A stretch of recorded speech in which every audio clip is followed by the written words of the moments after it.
రెహమాన్ గారితో మీరు రెహమాన్ దగ్గర చాలా మంచి పాటలే పాడా. నెంజినిలే నెంజినిలే ఊంజలే నాణంగల్ ఎన్ కണ്ணிలే, ఈ పాట హిందీలో లతా పాడింది. జియా చలే జా చలే. ఇది తెలుగు తమిళ్లో యమ హిట్ అంటే అంత హిట్ అనమాట రెహమాన్ది. చాలామంది నా ఫ్యాన్స్ కంపేరింగ్ కోసం హిందీ క్యాసెట్లు కొనుక్కున్నారు. అబ్బా, నేను పాడింది ఎట్టా ఉంది, అదెట్ట పాడింది.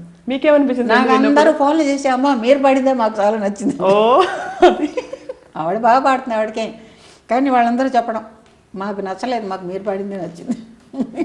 తర్వాత ఇంకోటి మార్గడి తింగళల్లవా అని ఒక పాట చాలా హిట్ సాంగ్ రెహమాన్దే. దానికి తమిళనాడు గవర్నమెంట్కి అవార్డు కూడా వచ్చింది. తర్వాత తెలుగులో కూడా వచ్చింది మొదల్వన్, ఒకే ఒకడు.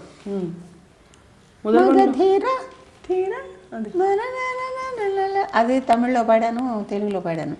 ఎర్రాన్ని కుర్రదాన్ని గోపాల అదొకటి, అది కూడా రెహమానే. అది హిందీలో తెలుగులో తమిళ్లో కూడా నేనే పాడా. ఒట్టగత్త కట్టికో అదొకటి, కొంటగాళ్ళని కట్టుకొని వస్తుంది తెలుగులో. అది రంగీలా అందులో కూడా. ఎప్పుడో అప్పుడు కలంటు రాని కన్నులు ఎందుకు అని ఒక పాట, ఇంకొకటి యాయిరే యాయిరే అనేది. ఆ రెండు పాటలు తెలుగులో నేను పాడాను, రెహమాన్దే. సిరిమల్లె పువ్వ, సిరిమల్లె పూలా కనిపిస్తున్నారు మీరు. అన్నీ మంచి పాటలు. గున్న మామిడి కానీ, గున్న మామిడి కొమ్మ మీద గూళ్ళు రెండుండేవి, ఒక గూటిలోన కోయిలుండేది, ఒక గూటిలోన చిలకుండేది, గున్న మామిడి కొమ్మ మీద గూళ్ళు రెండుండి. నవ్వుతూ ఆడవడం, ఏడుస్తూ నవ్వడం. సిరిమల్లె పువ్వ అది తమిళ్లో national award, first national award ఆ పాటకి. తర్వాత తెలుగులో తీశారు. తెలుగులో తీసినప్పుడు చక్రవర్తి వేరే పాట ట్యూన్ చేశాడు, అది వినిపించాడు కూడా, చాలా మంచి పాట చేశాడు. కానీ వాళ్ళు ప్రొడ్యూసర్లు అంటే మాకు సెంటిమెంటల్గా మాకు అదే కావాలి అని చెప్పి ఆ ట్యూనే పెట్టించారనమాట. మిగిలిన పాటలన్నీ వేరేనే, అదొక్కటే ఆ ట్యూను. సిరిమల్లె పువ్వా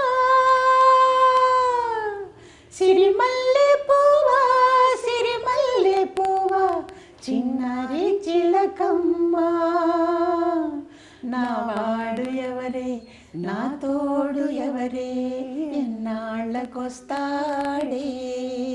మ్యూజిక్ ఎప్పుడు ఇప్పుడు ఇంకా న్యూస్ ఛానల్స్లో కూడానండి పాటకి సంబంధించిన ఏ ప్రోగ్రామ్ అయినా సరే ఇప్పుడు ఇంకా కాంపిటీషన్స్ అన్నీ వస్తాయి కదా, పిల్లలందరూ నేర్చుకుని పాడుతున్నారు. ఇప్పుడు వాళ్ళు ఏం చేస్తున్నారు, ఇప్పుడు మేము పాడిన పాటలన్నీ ప్రాక్టీస్ చేసి మేము ఇచ్చిన ఎక్స్ప్రెషన్ మేము ఇచ్చిన మాడ్యులేషన్స్తో పాడుతున్నారు. వాళ్ళకు మ్యూజిక్ డైరెక్టర్ పాట ఇచ్చినప్పుడు దాన్ని వాళ్ళకి సొంతం చేసుకుని మాడ్యులేషన్స్తో ఎక్స్ప్రెషన్స్తో వాళ్ళ గొంతులో చక్కగా అందంగా వాళ్ళు పాడగలగాలి. దానికి ఏం చేయాలంటే వీళ్ళు ఉత్త సినిమా పాటలే మేము పాడినవే ప్రాక్టీస్ చేయకుండా ప్రైవేట్ సాంగ్స్ సినిమా సంబంధం లేనివి తయారు చేసి వీళ్ళకి నేర్పాలి. ఎవరన్నా నేర్పించి ఆ పాటలు పాడించాలన్నమాట. అప్పుడు వీళ్ళు ఎట్లా పాడుతున్నారు ఏంటి అనేది వస్తుంది. నేను మాట్లాడిందంతా విన్న ప్రేక్షకుల జనానికి చాలా సంతోషంగా నమస్కారం చేస్తున్నాను. అందరూ బాగుండాలి. Very happy. Kalaimamani doctor S Janaki గారు, థ్యాంక్ యూ. మీరు 10 కాలాలు పాడుతూ